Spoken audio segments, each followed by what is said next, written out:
Orossia Whole Farm Plan by Angus Neves. Orossia is a 54-hectare farm located in Austinville, northern New South Wales, with a subtropical climate and up to 2,000 millimetres of summer dominant rainfall.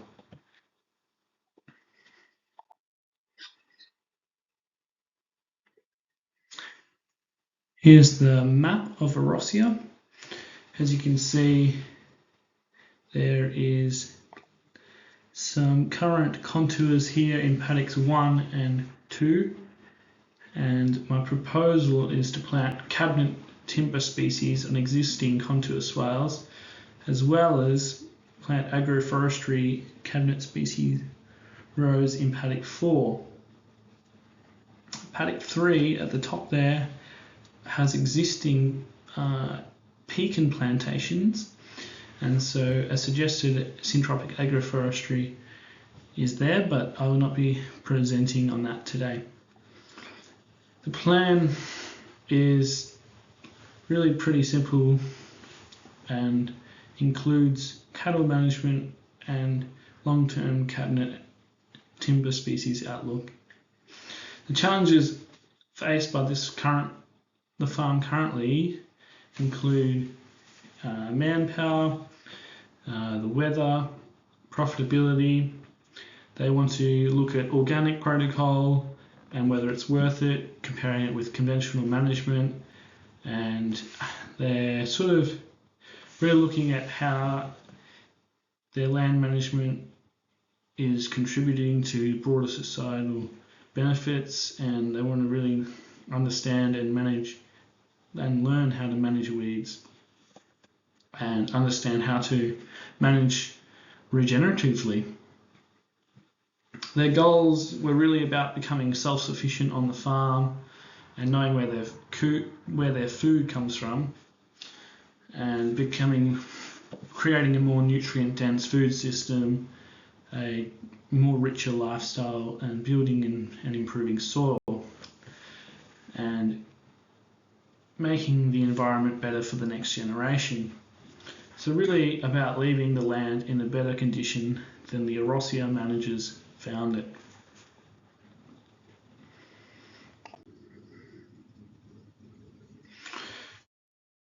Here we have a range of species, mainly Australian rainforest species, that will provide the timber. Let's delve into them.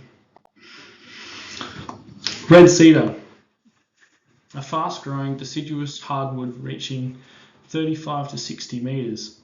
Red cedar thrives in deep, fertile, well-drained soil in high rainfall subtropical zones. It performs best in sheltered locations and needs protection from cedar tip moth, which can badly distort form, as you can see here with the red circle. Early pruning is essential to maintain a straight pole, with rotations as short as 25 to 35 years in ideal conditions. Its richly coloured fragrant timber is prized for furniture and joinery. Cabinet grade logs can bring $600 to $900 per cubic metre at the stump, with exceptional stems fetching more.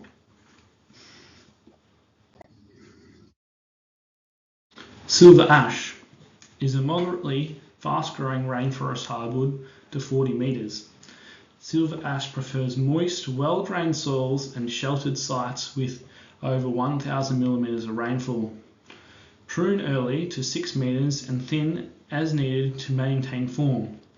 Rotations for quality saw logs are 35 to 45 years.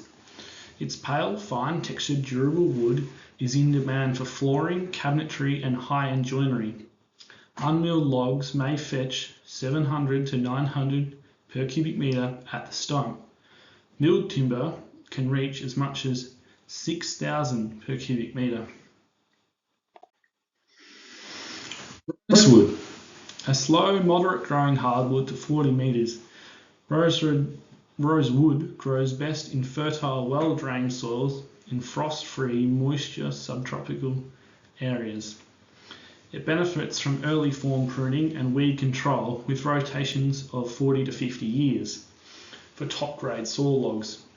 Its richly hued or aromatic timber is highly sought after for musical instruments, furniture, and decorative veneers. High quality unmilled logs can bring 800 to 1,000 per cubic metre at the stump. White Buyong, a medium to large rainforest tree reaching 35 metres. White Buyong grows best in deep, moist soils in high rainfall subtropical areas. Growth is moderate. Good form requires early and regular pruning. Rotations for saw logs are around 40 to 50 years. The timber is pale, moderately durable, and valuable for joinery, furniture, and veneers. Unmilled logs generally sell for 600 to 800 per cubic metre at the stump. Kwandong also grows at a moderate rate to 35 metres and thrives in moist, fertile sites. It does well in mixed species plantings or riparian buffers. It's reasonably shade tolerant but needs protection from weeds and form pruning.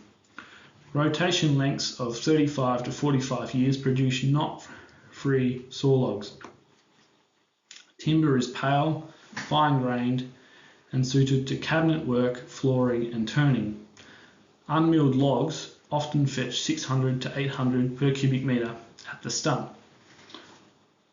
It's also important to note with the Kwandong that they put out vertical limbs to shade other species, so regular pruning is very necessary.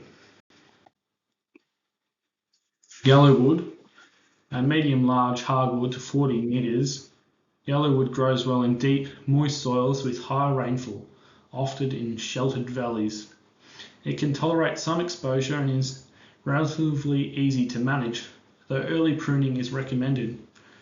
Pruning to 6 metres and selective thinnings are key to producing straight, defect-free boles. Rotations for premium timber are 40 to 50 years. Its golden durable wood is valued for flooring, joinery, and cabinetry. Unmilled logs may sell for 700 to 900 per cubic metre at the stump. White beech is a large, slow-growing hardwood to 40 metres. White beech thrives in fertile, well-drained soils in frost-free, moist subtropical to tropical regions. It requires early pruning and long rotations of 50 to 60 years for high-quality logs. The pale, fine texture timber is naturally durable and prized for boat building, joinery, and specialty furniture. Unmilled logs can command 800 to 1100 per cubic metre at the stump. Crow's ash is a slow, moderately growing subtropical hardwood, typically reaching 25 to 40 metres, with straight, clean bole when grown in good conditions. It prefers deep, well-drained soils in frost-free areas with over 800 millimetres annual rainfall, and benefits from wide spacing, early form pruning, and control of competing vegetation to encourage straightness. Rotation length for high-quality saw log is often 40 to 50 years. Management should focus on producing long, knot-free sections by pruning to 6 metres while maintaining growth rates through good weed control and occasional thinning. As a specialty timber, crow's ash is valued for its dense, golden, highly durable wood. Unmilled cabinet grade logs can fetch roughly 800 to 1,000 per cubic metre at the stump, with premiums possible for large defect-free stems. It's also important to note that this timber is pretty much unavailable these days to cabinet makers, so it's in hot demand.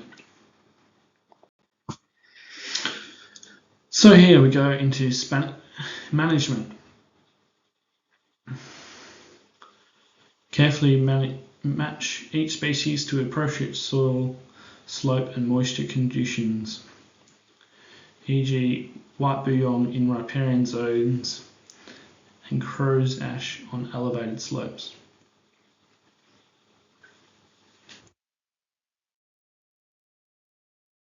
It is suggested that the Orossia farm in Alstonvale is prepared for planting by heavily grazing the specific site right before planting.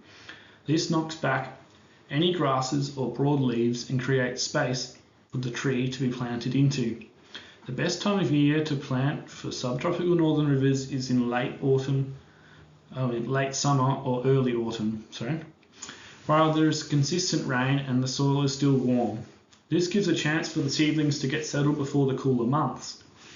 Once the trees are planted and guarded, it is suggested a heavy layer of wood chip mulch is laid around them to suppress the grasses and provide nutrient for the tree. This aligns with Orossia's organic values, as another option is to use chemical to reduce the weed burden. For Orossia, the best guard will be the Bambara Agroforestry Guard. This guard uses a 1.2 metre length of light plastic tube cut from roll, which is fed over a 2 metre long, 8 mm thick post and fixed with 3 cable ties. The guard provides strong protection for young trees against grazing and browsing animals. It also mimics the close competition of a natural forest, promoting faster, straighter growth. Additionally, the greenhouse effect created by the tall tube further enhances early development. It's important to note that cattle are probably a bit big, but sheep, goats, etc. are okay with this sort of guard. So fencing might be required for Orossia's cattle. It's essential for producing high-value cabinet timber with straight clearwood or knot-free logs.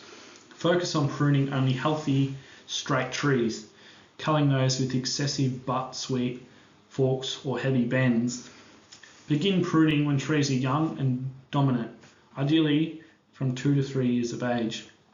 Remove all branches up to the anticipated log length, e.g. 6.5 metres, especially those over 2.5 centimetres in diameter, to prevent double leaders and large knots from forming. For precision and consistency, prune up to where the stem reaches 8 centimetres in diameter, using a plywood calibre as a guide. This variable lift approach ensures small trees aren't over-pruned and larger ones aren't under-pruned. Always cut branches perpendicular to avoid damaging the collar, which aids in clean healing. Wide spacing, like 8 metres, encourages faster diameter growth but also leads to larger side branches, making regular, well-timed pruning especially important. When done alongside thinning, pruning improves form, boosts diameter growth, and maximises long-term saw log value.